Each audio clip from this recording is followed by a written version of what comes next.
It is 11:47 p.m. on a Tuesday in October, and you are sitting at a kitchen table that is not really a kitchen table. It is a hand-me-down from your aunt, scratched on one corner where a coffee mug slid off 3 winters ago, and it wobbles slightly when you put your elbows on it. The light in the apartment is the bad kind of light, the overhead bulb that makes everything look slightly yellow, slightly tired. There is a half-eaten cup of ramen next to your laptop, the noodles sticking together in a small, congealed knot you do not plan to finish. The screen of the laptop is open to your bank account. The number on the screen is 0. Not nearly 0, not a few dollars. 0.00. Black digits on a white background, designed by some interface team in San Francisco to be neutral, to feel like nothing, to be the exact same font whether you have $10 million or none. It does not blink. It does not apologize. It is just there. Your name is Lucas Farnsworth. You are 28 years old. You've been working full-time with benefits since you were 22. You have a salary of $58,400 before tax, which puts you somewhere in the comfortable middle of nothing remarkable in the city where you live. You have never been unemployed for more than 3 weeks. You have never been hungry. You have never asked your parents for money since you moved out at 23. And the number on the screen is 0.00. You did not arrive here in some dramatic way. There is no bankruptcy, no medical bill that wiped you out, no addiction, no gambling, no story you can tell at a dinner party that explains it. You just arrived. Slowly. One Tuesday at a time. And tonight, for some reason you cannot fully explain, you opened the bank app instead of closing your laptop, and you saw the number, and you did not look away from it. I am Wes Calder, and I want to sit here at this table with you on this Tuesday night and walk through the next 12 months of your life. Not the way it actually happens, you will figure that out yourself.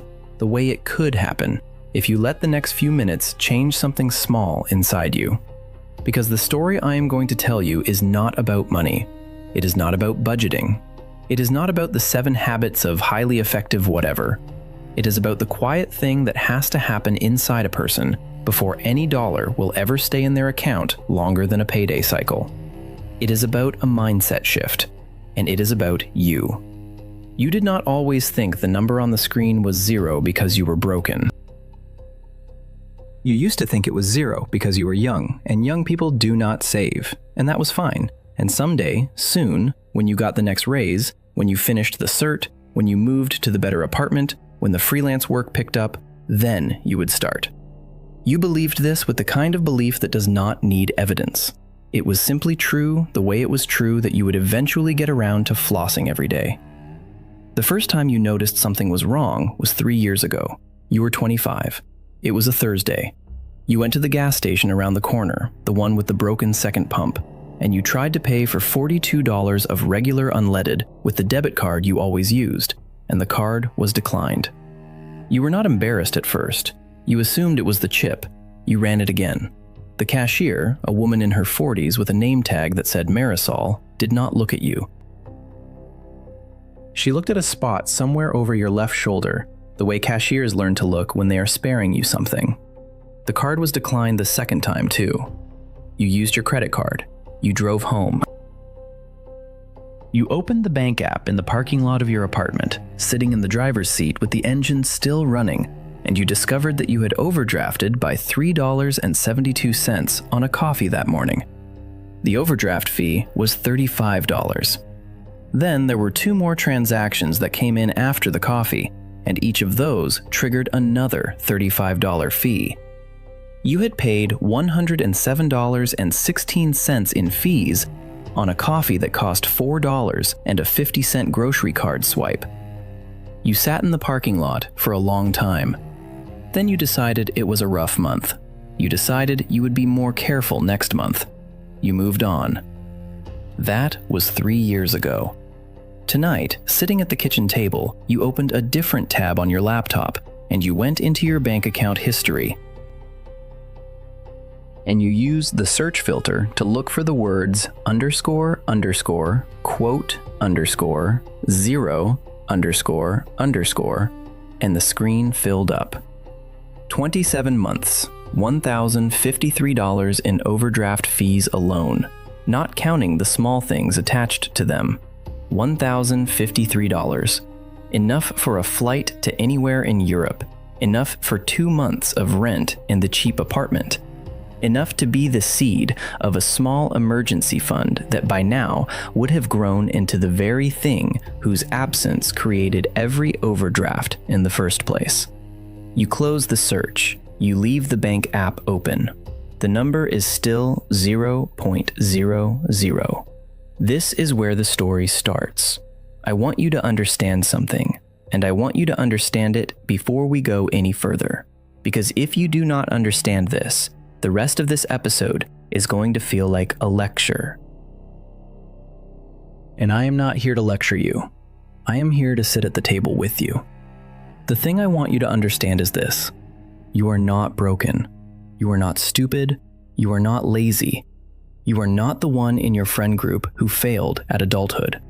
You are something far more common and far more invisible and far more fixable than any of those things. You are uncalibrated. That is the word, uncalibrated. It means the instruments you use to measure your life, what is normal, what is fine, what is enough, what is too much, what is a treat, what is a necessity, are slightly off. Not catastrophically off, just off. The way a kitchen scale that is 2 ounces over will, over the course of 1,000 recipes, give you bread that never quite rises right, and you cannot figure out why. 2 ounces times 1,000 recipes. You are not bad with money. You are running every transaction of your adult life through a measurement system that nobody ever calibrated for you. And the cumulative drift over 6 years has produced a number on a screen that says 0.00. I am going to tell you how that calibration drifted. I am going to tell you in 7 levels. Each level is a quiet door you walk through without noticing, and then I am going to tell you what is on the other side of all 7 doors, and what it cost a man named Devon Hartwell to walk a different path through the same rooms. But first, finish your ramen. It is going to be a long Tuesday. Level 1 starts when you are 22 years old and you receive your first real paycheck from your first real job.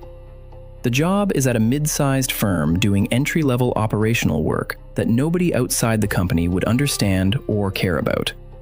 The paycheck, after tax, is $1,747.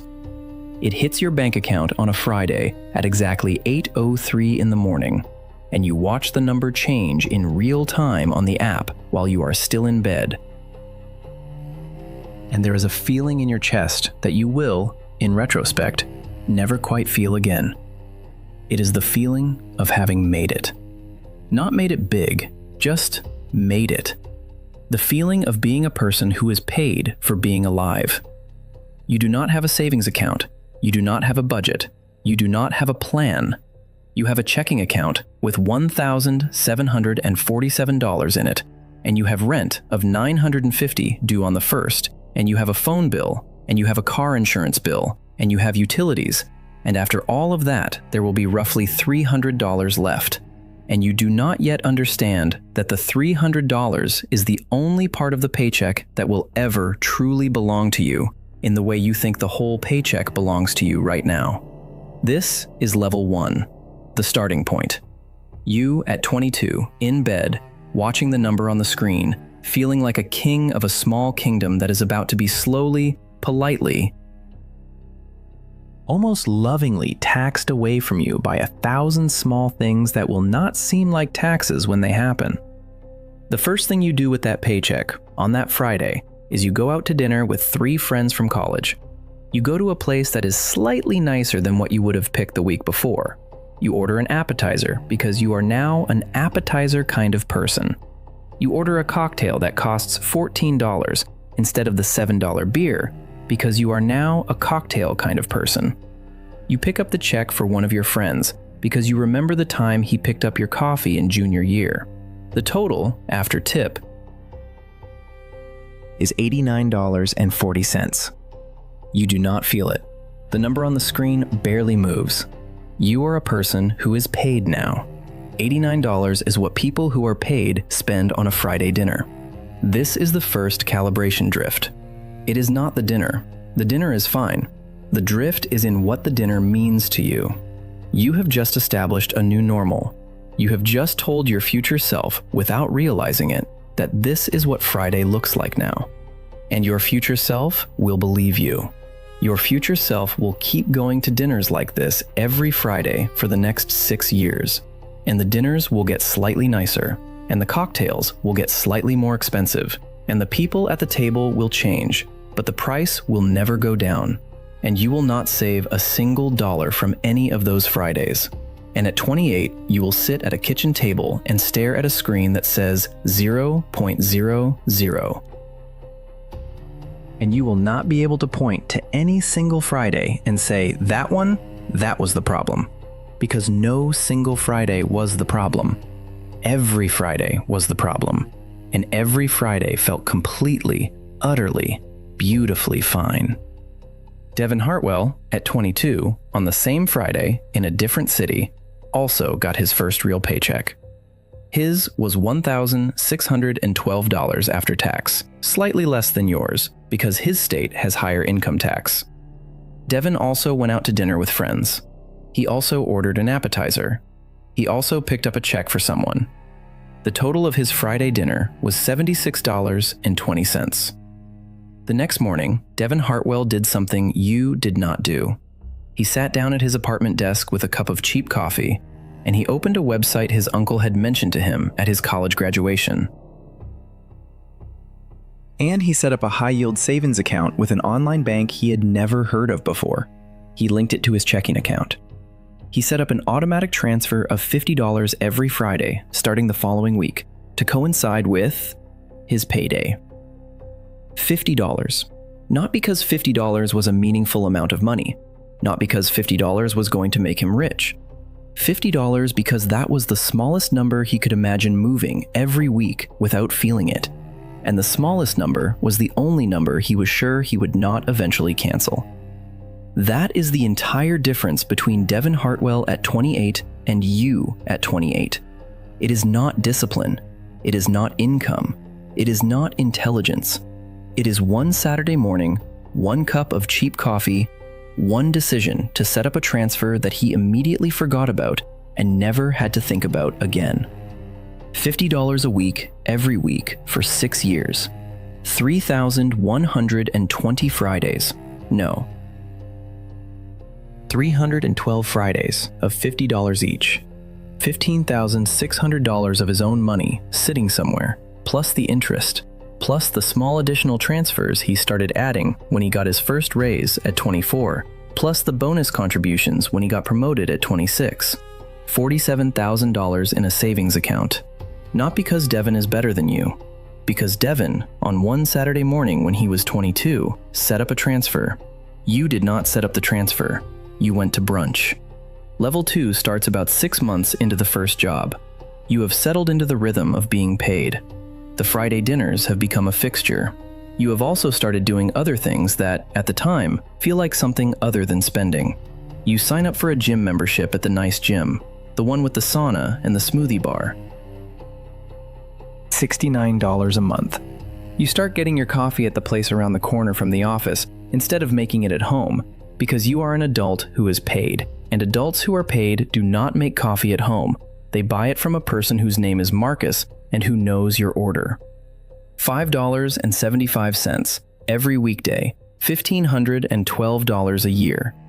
You start ordering lunch on the food delivery app 2 or 3 days a week because you forgot to bring something, because the cafeteria line is long, because you deserve it after the week you have had. $16, $17, $22 at a time. You start saying yes to every after-work drink because saying no feels like signaling that you are not really part of the team. You start dating, which means you start paying for dates, which in your city, in your decade, means you are paying for cocktails that cost what entire dinners used to cost in the small town where you grew up. None of this feels like spending. This is the trick. This is the thing you have to understand. None of it feels like spending. It all feels like investing in yourself. The gym is investing in your health. The coffee is investing in your productivity. The lunch is investing in your time. The drinks are investing in your relationships. The dates are investing in your future. Everything is an investment. Nothing is a cost. The bank account, you assume, is keeping up. The bank account is not keeping up. Your coworkers in this period start describing you in certain ways. Marcus, the guy from the team next door, calls you the social glue because you are always the one who organizes the Friday thing. Priya, your manager, mentions in your 6-month review that you have great energy and are a real asset to the culture. You feel good about this. You should feel good about this. Being liked at work is not nothing. Being the kind of person who gets invited and who invites is not nothing. The problem is not that you became this kind of person. The problem is that you became this kind of person without ever building the financial floor underneath that kind of person. And the kind of person you became requires a financial floor that nobody told you about. This is level 2, the illusion. The period, and for some people it lasts a year, and for some people it lasts 20, when every dollar leaving your account feels like a dollar going toward becoming someone. And not a single dollar feels like a dollar going away from being someone. The accounting in your head is off by 180 degrees. You think you are accumulating. You are dispersing. Level 3 is the crack. It does not happen all at once. It happens in tiny moments that you almost miss. The first crack is the gas station. You already know about the gas station. Marisol with the name tag, the card declined twice, the $107 in fees on a $4 coffee. That is the first crack. You patch it. You move on. The second crack is about 4 months later. Your car needs new tires. The mechanic, a man named Hector who has been honest with you the 2 other times you went there, tells you that 2 of your tires are dangerous and the other 2 will be dangerous in about 3 months. And the 4-tire job will be $640 including alignment. You have $112 in your account. Payday is in 9 days. You put the tires on a credit card that already has $1,800 on it from things you do not fully remember anymore. The interest rate on the card is 24.99%, which means that if you pay only the minimum, you will be paying for these tires for a long time after these tires have been replaced by the next set of tires. You do not think about this. You drive home on the new tires and you feel responsible because you got the tires. The third crack is your friend's wedding. You are in the wedding party. The flight is $420. The hotel is $290. The bachelor weekend is a number you do not want to write down. The suit is $280 because you do not own a suit that fits anymore. The gift is $150 because everyone else is putting in $150. The total of being a good friend at this wedding, including the things you forgot to add up, is somewhere north of $1,500, and you put almost all of it on the same credit card, which now has a balance that has slipped past $3,000. The fourth crack is the dental thing. The fifth crack is the work trip your company reimburses 3 weeks late. The sixth crack is the apartment deposit when you move because your roommate situation collapsed.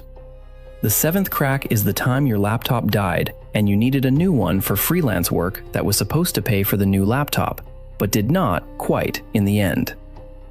By 25, you are in a quiet pattern. You are not in crisis. You are in something far more dangerous than crisis. You are in a state where every month resolves itself, just barely, with no margin and no surplus, and your bank account spends roughly 1 week out of every 4 below $100, and your credit card balance grows in slow, steady creaks of $200 and $300 a month. And you have stopped opening certain emails from certain banks, and you have started telling yourself a sentence that you will repeat to yourself in slightly different forms for the next 3 years. The sentence is, things will be different next month. Things will not be different next month. Things will be exactly the same next month, because the system that is producing this month is the system that will produce next month, and you have not changed the system. You have only changed your story about the system. The system does not care about your story. The system cares about the transfers you set up and the transfers you did not set up. This is the crack. This is level 3. This is the moment when, if anyone had pulled you aside, a parent, a mentor, a stranger at a bus stop, and shown you a single piece of paper with the actual math of your trajectory on it, you would have changed everything. But nobody pulled you aside. Nobody ever does in this part of the story. You walk through the third door alone, and you do not even know it is a door, and you do not even know there is a fourth door coming. Level 4 is the night you find out about Devon. It is not a dramatic night in the way movies imagine these things. There is no fight, no humiliation, no scene at a bar where someone embarrasses you about money. It is just a Tuesday, a different Tuesday, about 10 months before the Tuesday you are on right now, and you are at a backyard birthday party for someone neither of you knows very well. And Devon is there because his girlfriend works with the host, and you end up standing next to him at the cooler, and the conversation drifts the way conversations drift, and at some point Devon says, in a completely casual voice, that he is thinking about putting a down payment on a small condo next year. You almost spit out your beer. Not visibly, internally. You ask him, trying to sound casual, what kind of down payment? He says, oh, he is hoping to put down about $35,000. He says it the way other people would say, oh, I am hoping to grab a sandwich. You try to calculate, in your head, what kind of salary Devon must be making. You assume he makes twice what you make. You assume he must have inherited something. You assume his parents must be helping. You assume there must be a story. You ask him, casually, what he does. He tells you. It is a job almost identical to yours, at a company almost identical to yours, in a salary tier you can guess within $5,000. You ask him, even more casually, if his parents are helping. He laughs. He says no. He says his parents are retired school teachers, and he sends them a small amount every month, not the other way around. You stand there with your beer, and you do the math you do not want to do. Same job, same salary, same age. He has $35,000 to put down on a condo. You have, that night, $81 in your checking account. You go home from the party. You do not say anything to Devon. You do not bring it up. You shake his hand, you say it was good to see him, you drive home in your car with the new tires that you are still paying for. You go to bed. You do not sleep. The next day, at work, you cannot focus. There is a number in your head, and it will not leave. The number is not 35,000. The number is the gap. The gap between you and Devon. Same job, same salary, same starting point at 22. 6 years apart. $35,000 of difference.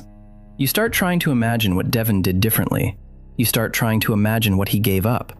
You start trying to construct the story that lets you off the hook. He must have lived with his parents. He must not go out. He must not have any fun. He must be one of those joyless people who counts every penny. You see him 3 weeks later, by accident, at a coffee shop. He is with his girlfriend. They are laughing. He is wearing a normal jacket. He has a normal coffee. He looks like a normal person who is having a normal Saturday. He is not joyless. He is not deprived. He is not a monk. He is just a person who, 6 years ago, on a Saturday morning, set up a $50 weekly transfer. This is level 4. This is the revelation. This is the moment when the story you have been telling yourself, the story that you cannot save because you do not earn enough, the story that saving is for rich people, the story that you will start when you make more, collapses, all at once, in a coffee shop, while a man you barely know laughs at something his girlfriend said. You were not poor. You were uncalibrated. And the cost of being uncalibrated for 6 years, when measured against the version of you that calibrated at 22, is roughly $47,000, plus the compound interest you will never get back, plus the down payment you cannot make, plus the apartment you cannot leave, plus the freedom you do not have. $47,000 is the price tag on 6 years of believing that the next month would be different. You leave the coffee shop. You sit in your car for a long time. You do not cry. You feel something quieter and worse than crying.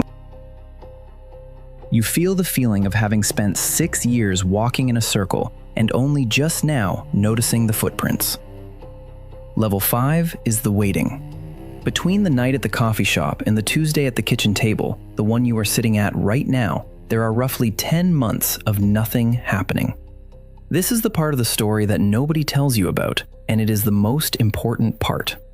Knowing the math does not change the math. Seeing the door does not open the door. For 10 months, you carry the knowledge of what Devon has to Friday dinners. You keep buying coffee from Marcus. You keep paying the gym membership you no longer use. You keep telling yourself, in slightly more anxious tones now, that you will start next month. You research savings accounts twice and close the tab twice. You download a budgeting app and never open it after the first day. You read an article about high-yield savings and forget the name of the bank by the next morning. You do all the things people do when they know they need to change and are not yet ready to change. You perform the motions of preparing to change, which is a substitute for changing, and which feels productive enough to delay the actual changing for as long as you let it. This is the part where most stories stop.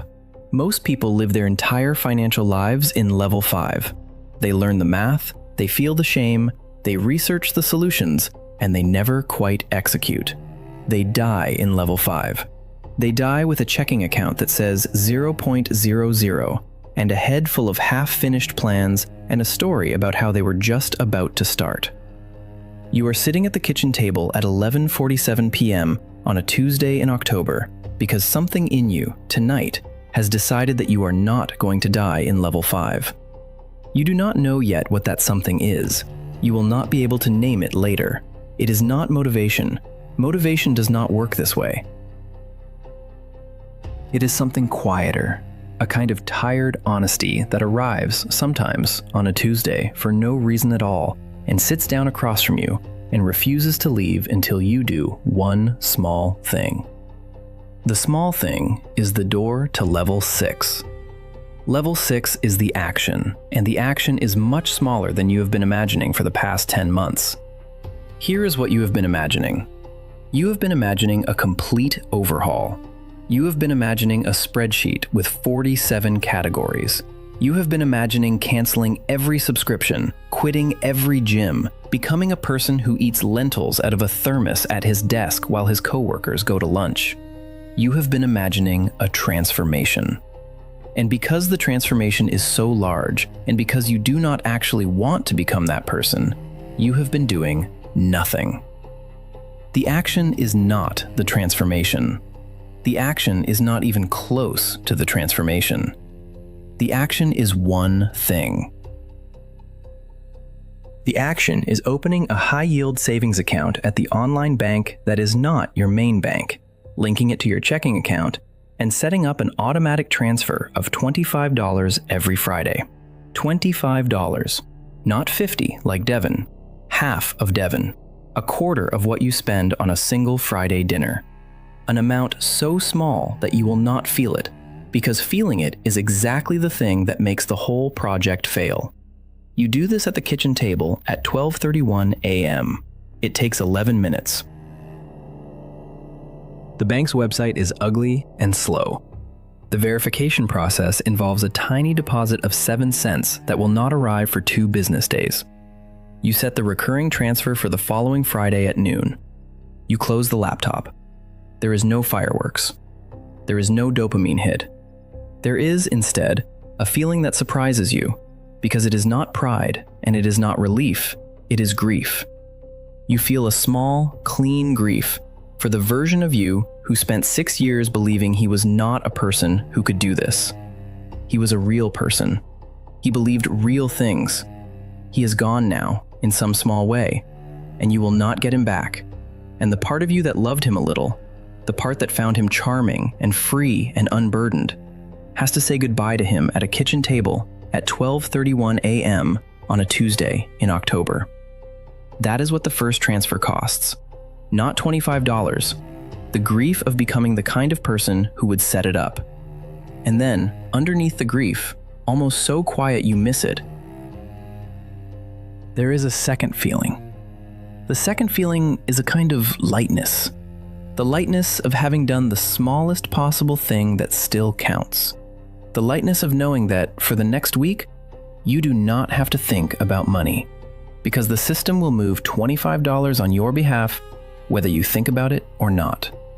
The lightness of having outsourced one decision forever to a piece of software that does not have a bad day, does not feel tired, does not get talked out of it by a friend at dinner.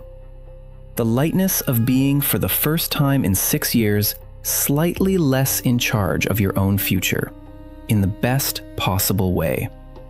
This is level 6. This is the action. This is the door. It is much smaller than the door you imagined, and it opens onto something much larger than you can see from where you are sitting. Level 7 is the truth, and the truth is a thing that I cannot really tell you. Because the truth is something you can only arrive at by walking through levels 1 through 6 in your own life. But I can tell you what it looks like from the other side. The way a person on a hilltop can describe the shape of a valley to someone still walking up the path. The truth is this: money is not a measure. Money is a mirror. For 6 years, you treated money as a measure. You measured your worth by how easily you could spend. You measured your maturity by how confidently you could pick up a check. You measured your freedom by how little you thought about your account balance. The measurements were all backwards, every single one. The people who can pick up the check most confidently are usually the people who can least afford to. The people who think least about their balance are usually the people whose balance is most precarious. The people who spend most easily are usually the people whose freedom is most mortgaged. Money is a mirror. It does not show you what you have. It shows you what you believe you deserve, what you believe you are owed, what you believe will rescue you, what you believe will impress, what you believe will fill the small empty room inside the chest that is not actually room-shaped and cannot actually be filled. Every transaction of your adult life has been a small confession of belief. The Friday dinners were a confession. The gym was a confession. The coffee from Marcus was a confession. The dates were a confession. The overdraft fees were a confession. The $35 punishment for a $4 coffee was a confession that you believed, somewhere very deep, that you were the kind of person who would always be punished slightly more than you deserved by a system you did not understand. You are not that person. You were never that person. You were a 22-year-old in bed with a number on a screen, and nobody ever calibrated you. And the cumulative drift was not your fault. And the cumulative correction is also not going to feel like a heroic act. It is going to feel like a $25 transfer on a Friday at noon. Repeat it until you forget it is happening. Repeat it until it is no longer a decision but a fact. Repeat it until the version of you at 34 looks back at the version of you at 28 and feels the same small, clean grief that you felt at the kitchen table at 12:31 a.m. and forgives him and moves on. Here is what I would tell you, sitting where you sit right now, with the laptop still open and the screen still glowing and the ramen still congealing in its cup. You do not need more money. You do not need a raise. You do not need a side hustle. You do not need a windfall. You do not need to move to a cheaper city or quit your gym or stop seeing your friends. You need a different relationship with the money you already touch. You need to stop measuring yourself with the broken instrument and start using the instrument as a mirror. You need to set up the transfer, the smallest one you can imagine, the one so small that you will not feel it. And then you need to set up the next one, in 3 months, slightly larger. And then you need to forget about it and let the system work on your behalf while you go about the business of being a human being.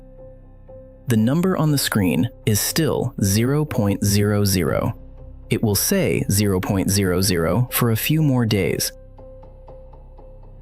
until the first transfer goes through. Then it will say $25, then $50, then $75. The numbers will be small for a long time.